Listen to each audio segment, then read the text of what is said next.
Hello and welcome to another episode of Beer Man's Noble Beer Reviews. Today I have another beer from Resonant Culture Brewing Company out of Charlotte, North Carolina. This beer is called Radical Empathy, and it is just says Radical Empathy Pilsner. Description: German Pilsner hopped with Hallertau, Mittelfra, Blanc, and Tettnang. And it is 4.8 ABV. I've not had this yet. They're still not currently open for like the drink at the brewery at all. They're just doing curbside, so there's really no way for me to have had this other than if I drank a can already. So, but I have not. So I'm excited for this one. I heard a couple people saying this is one of the better pilsners that they've made in a little while. So I'm excited for that because most of them are pretty good. Yeah, you can see it pours a pretty much completely opaque golden color with a really nice big fluffy 2 fingers white head. Cool.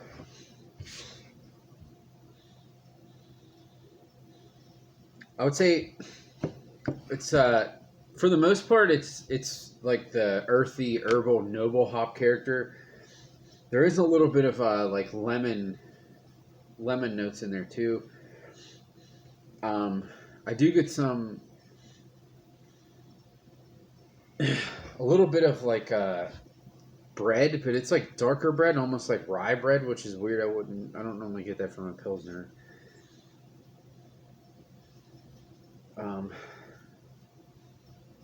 It's a little floral too. So, man, go in and give it a try.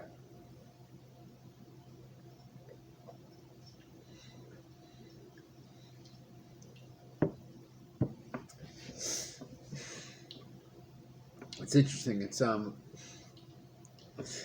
a lot more malt driven than I was expecting.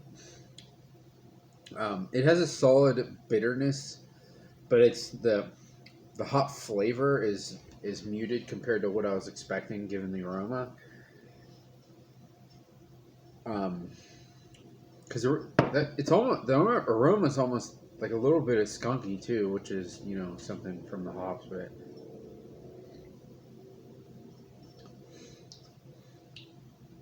the flavor has like this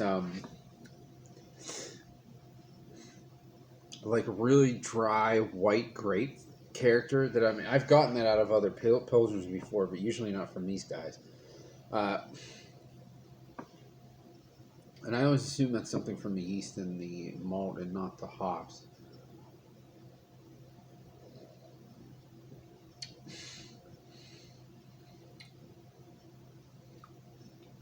It is very, very clean though. This is one of those things that's kind of like with IPAs where I'll have one and my thought is basically, well, this isn't my favorite IPA that I've had, but it has nothing to do with the brewing process. It's just not my favorite hop combination. That's kind of what I feel about this one. Oh my gosh. My dog's crazy. It's kind of what I feel about this one. Because I don't love that white grape character in pilsners, but I know it's like not an off flavor, and there's plenty of ones that people consider very good to have that. I do still like it, but I don't like it as much as some of their other pilsners. I think if you watch enough of my videos of their lagers, I always mention Pils Don't Pay Bills. That's by far my favorite lager from them. Actually, by far is a stretch because the Modern Times collab they did was fantastic too. But Pils Don't Pay Bills is my favorite. But that was a Czech Pils. It was like very skunky, which I'm a big fan of that. But this is still very good. It's definitely on the maltier side. It's and the hop character that it has is definitely traditional German hops. There's nothing American about this other than it was made here.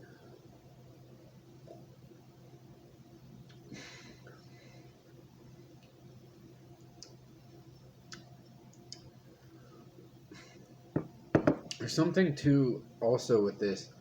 It's like just the flavor of brewing beer. Like I don't want to say it tastes like wort because it does. It's not under attenuated or anything, but just that aroma of like super fresh crushed hops and wort. Well, I know wort is the whole thing, but like and the malt or whatever blended together. Like there's something in this flavor that tastes like what being in a brewery, in a craft brewery, smells like. Um, which makes sense because if you're gonna smell a bunch of different or any random beer being made, like it's gonna smell something that's more generic in beer, which is something like this. And generic is not. I don't mean that as a disservice to the beer. I just mean simple, which that's a Pilsner should be simple. But I will say each sip that I take of this, I'm liking it more and more.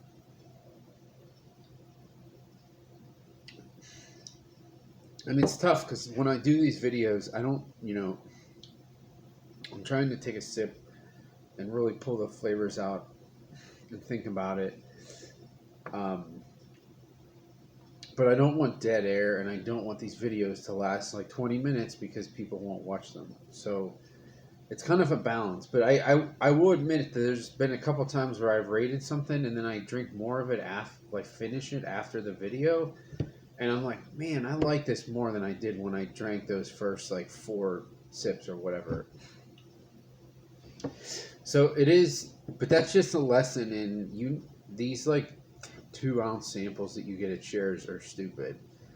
And obviously that has nothing to do with Pilsners because you're not usually going to find this type of thing. But anyway, they're stupid for 2 reasons. One, you might have something and be like, oh, that's kind of boring. So that's not giving credit to that beer. But then you also have the reverse a lot of times where you'll think a beer's amazing because you had 2 ounces of it. And if you tried to drink a pint of that, you would probably puke because there's so much sugar in it. So I don't know. If you really want to appreciate a beer and understand what it's all about, you got to have at least like 8 ounces of it. That's my opinion. And I know I've done reviews with less than that. But I've always have had that before, so I had a base to go off of before I even started drinking it for the review. But anyways, I'm getting off topic here. The more I drink this, the more I do really like it. It's kind of it seems like that white grapey thing is kind of falling off as I'm getting more accustomed to the flavor, and I'm tasting more of like a doughy, crackery quality from the malt, which that's what I prefer.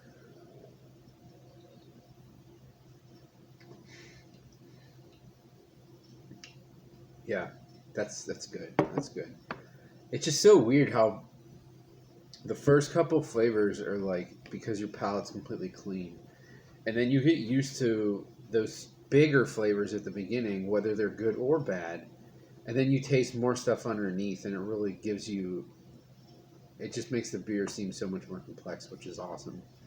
But that can be for the negative too. You can have something and then you start chasing more, and you're like, oh wait, I didn't notice this weird thing about this that I don't like. So it can work both ways. But for a really well-made beer like this, it's usually going to be for the positive. But on my scale of buy, drink, dump, I'm going to give this a buy. The more I drink this, the more I'm realizing that this is what I think is one of the better Pilsners they've made in a little while. It's not my favorite, but that would be asking a lot because they make a lot of really good ones. But I would definitely buy this again. I think it was, like $4 a can, but I bought an individual one at a bottle shop, so of course it's marked up. So it's like $12 a 4-pack. Definitely worth it. Yeah, so check it out, or any of their Pilsners, or any of their beer. They're a great brewery. But that's all I got in this one. Please like, comment, subscribe. Let me know what you think, and I look forward to doing the next one. Thanks.